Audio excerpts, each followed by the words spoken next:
Hello everyone and welcome back to another Karate Does Jiu-Jitsu video. I'm Patrick and today we're going to take a look at two training rounds with my friend and longtime training partner Danny. We both managed to medal at the recent Jiu Jitsu World League Worlds competition, which was held at UCLA. Had something like 5,000 competitors registered, and I made a video going over all my rounds on my path to the silver medal if you want to check that out. But today, let's jump in and take a look at some of the training rounds with Danny, who managed to place gold in his division, and talk about what we're both working on and kind of the battles we go through every day that are preparing us to do well at these tournaments. So for this first round, because we have a lot of people on the mat and not a lot of space around us, we're actually going to start on our knees. It's not the most practical starting position. You don't do a lot of knee wrestling generally, but we both are working some concepts that help us in the stand-up game. And my game lately has been getting a cross sleeve grip here, looking for the 2-on-1, and eventually trying to get around to his belt. So you see how I have that grip behind his tricep, and I have the cross sleeve grip, and I want to circle around, especially against a bigger, stronger opponent. Danny is a former collegiate baseball player and is something like 6'4". So it's a good battle every day. Trying to fight against bigger, stronger people, it really prepares me against guys that are a little more my size. I managed to get around, and he sits to his back so I don't take his back, gets his shoulder blades on the mat. And now we're working from this side control position. He's working for his underhook, and I don't want him to wrestle up, so I abandon my knees and get to the knee on belly here. He's keeping his strong frames, and he's looking to circle his foot in, so I switch to my left knee across his chest, but he does manage to bump me over. From here, he's trying to collect my leg and pull me into quarter guard or half guard, which I'm aware of. So I make sure that I circle towards his head. That way he can't get a solid grip on my foot there.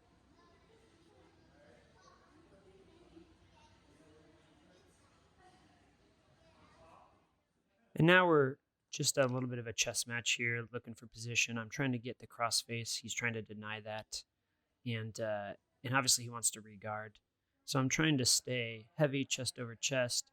But I do notice just watching this back that I'm leaning a little too far forward. Luckily, I jump up here to the knee on belly.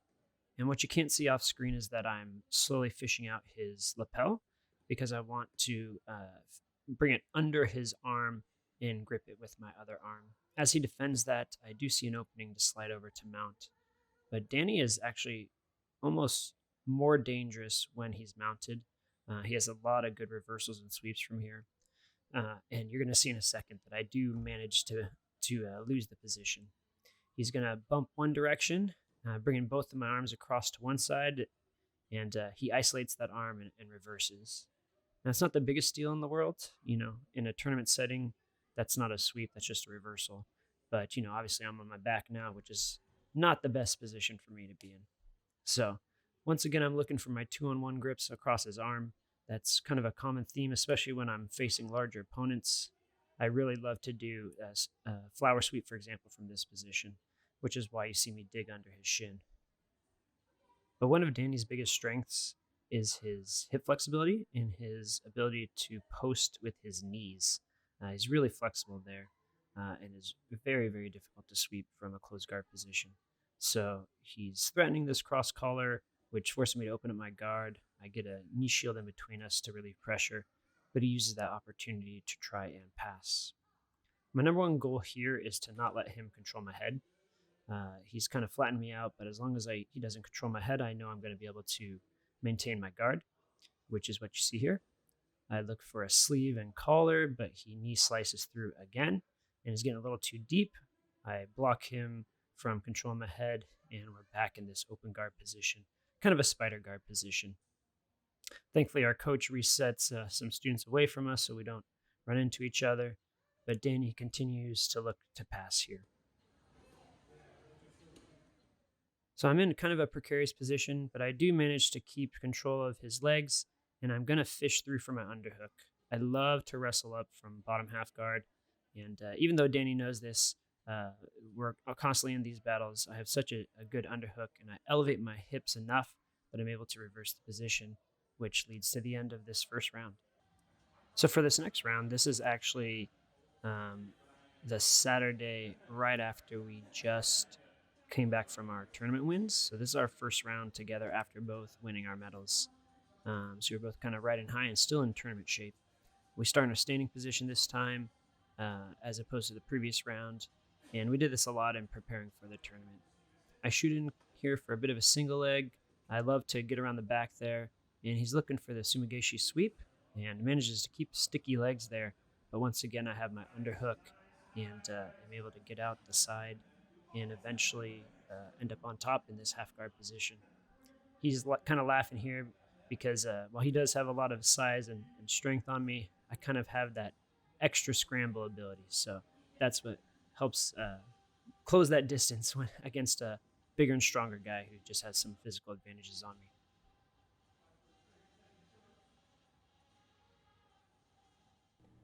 So we are in mount position here, but as you remember from the last time I was in mount, Danny is so good at sweeps, and he has that leg dexterity, that hip flexibility that we talked about. So really the battle is in our feet here. He's constantly trying to get under my feet and look to get a hold of the leg to sweep, like he attempts there, or to re-guard, as you see his fishing his left foot under my shin.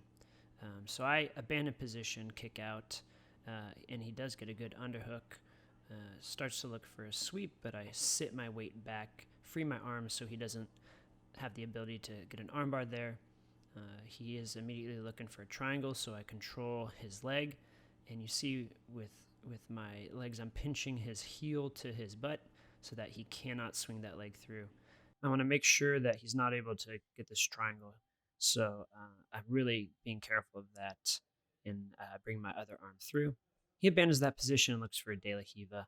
This is a position that I'm super familiar with, so I know how to defend, and I get past that. I'm looking to finish my pass here. Danny is very good at framing and very mobile on the ground on his back, a very good guard player. So this is kind of how our battles are usually going, and this is why we're both so good at these positions, because we get to battle against each other every day, and we have our different strengths and weaknesses that complement each other. I'm almost in mount position here, and while Danny's fishing on the lapel, I'm just slowly trying to sneak my way up towards his chest to finish the pass into mount.